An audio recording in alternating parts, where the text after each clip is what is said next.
Hi అండి, నమస్తే. Welcome to Shashi home talks.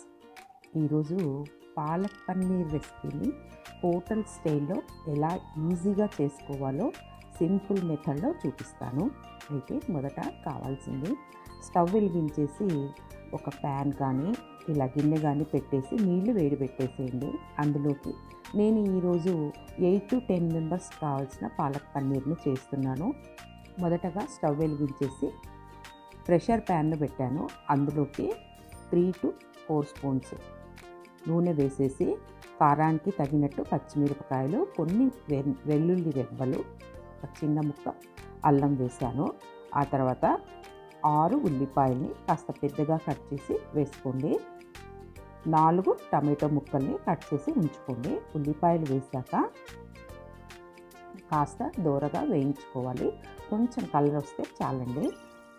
చూడండి, ఇలా ఉడకాలి బాగా. పన్నీరు నేను 1/2 kg తీసుకున్నాను. సన్నగా కట్ చేసి తీసుకుంటే మీకు ప్రతి ఒక్కరికి పన్నీర్ ముక్క తినేప్పుడు వస్తుందన్నమాట. అందరికీ సమంగా షేర్ అవుతుంది.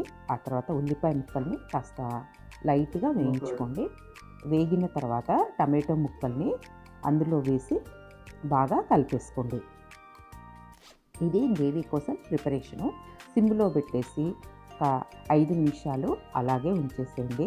బాగా హాఫ్ కుక్ అయిన తర్వాత సగం ఉడికించుకోండి చాలు.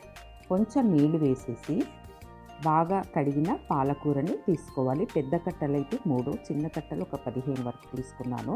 గట్టి కాడలు ఉంటే తీసేసేయండి. ఇప్పుడు ఒక చిన్న కప్పు శనగపప్పుని ఒక 10 నిమిషాలు నానబెట్టిన తర్వాత అందులోకి వేసేసేయండి. కుక్కర్లో పెట్టేసి మూత పెట్టేసి విజిల్ రానివ్వాలి. 2 విజిల్స్ మీడియం ఫ్లేమ్లో ఉడికించుకోండి చాలు, ఎక్కువ ఉడకక్కర్లేదు.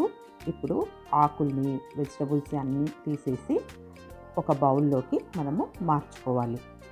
ఎక్కువగా ఉడకనివ్వకండి. 2 విజిల్స్ అయితే చాలు. చాలా ఈజీ మెథడ్ అన్నమాట.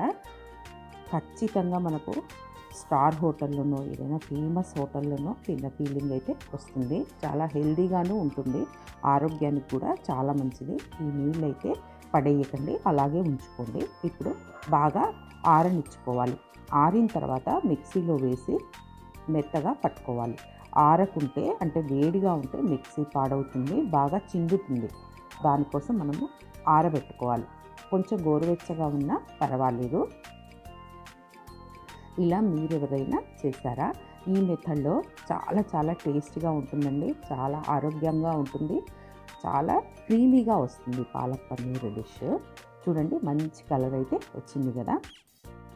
మన తెలుగు వాళ్ళు కాస్త తక్కువగా చేస్తూ ఉంటారు ఈ పాలక్ పన్నీర్ని.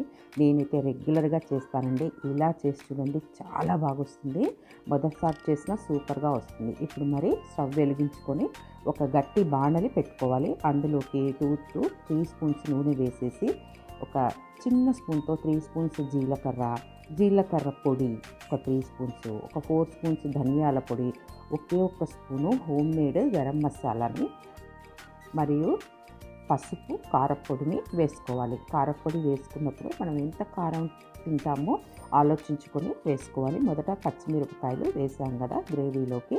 ఆ తర్వాత లైట్గా రోస్ట్ చేసుకోవాలి. ఇవన్నీ కలుపుతూ ఉంటే మంచి టేస్ట్ అయితే గుమగుమలాడుతూ వస్తుందండి. ఇప్పుడు మనం తయారు చేసుకున్న మిక్సీకి పట్టుకున్న గ్రేవీని ఇందులో వేసేసి కాస్త ఉడికించుకోవాలి. సిమ్లో ఉడికించుకోండి, చాలా బాగా వస్తుంది. హైలో అవసరం లేదు. అన్నీ ఉడికిన పదార్థాలే కదా. ఇంకా ఆల్రెడీ మనం కుక్కర్లో మిగిలిపోయిన నీళ్ళు ఉంటాయి కదా, వాటిని యాడ్ చేసుకోవచ్చు. అవసరమైతే యాడ్ చేయండి. నేనైతే 3/4 భాగం నీళ్ళు యాడ్ చేశాను. ఇప్పుడు తగినంత ఉప్పు వేసేసుకోండి. గుర్తుంచుకోండి, పాలకూరకు ఎక్కువగా ఉప్పు పట్టదు. పాలకూరలోనే ఉప్పు ఉంటుంది. కావాలంటే మీరు టెస్ట్ చేసుకోవచ్చు. ఆ తర్వాత ఈ పన్నీర్ని కాసేపు 10 నిమిషాలు ఉడికించిన తర్వాత ఆఫ్ చేసేసేయండి. ఆ తర్వాత నీళ్ళన్నీ తీసేసి పన్నీర్ని ఇందులో వేసేసేయండి. చిల్లులు గరిటె తీసుకొని డైరెక్ట్గా వేయచ్చు. పన్నీర్ చాలా సాఫ్ట్గా అవుతుంది. ఆ నీళ్ళు పడేయకండి, వాటిని ముక్కలకి వాడుకోవచ్చు. ఇప్పుడు రెసిపీ రెడీ అయిపోయింది. స్టవ్ ఆఫ్ చేయొచ్చు. పన్నీర్ వేసిన తర్వాత అటు ఇటు 5 నిమిషాలు కలిపేసేయండి. ఇంకా రెసిపీ అయిపోయినట్టే. పన్నీర్ ముక్కలకి ఆ మసాలా గ్రేవీ అంతా బాగా పట్టేట్టుగా కలుపుకోవాలి. ఇప్పుడు ఫ్రెష్ క్రీమ్ అంటే మీగడని కొంచెం కరిగించేసి పైన వేసేసేయండి. అలాగే సర్వ్ చేయండి. Super duper tasty hotel style palak paneer ready అయిపోయింది. నేను చేసిన పాలక్ పన్నీర్ రెసిపీ మీకు నచ్చినట్లయితే లైక్ చేయండి, షేర్ చేయండి, సబ్స్క్రైబ్ చేసి బెల్ ఐకాన్ని క్లిక్ చేయండి. ధన్యవాదములు.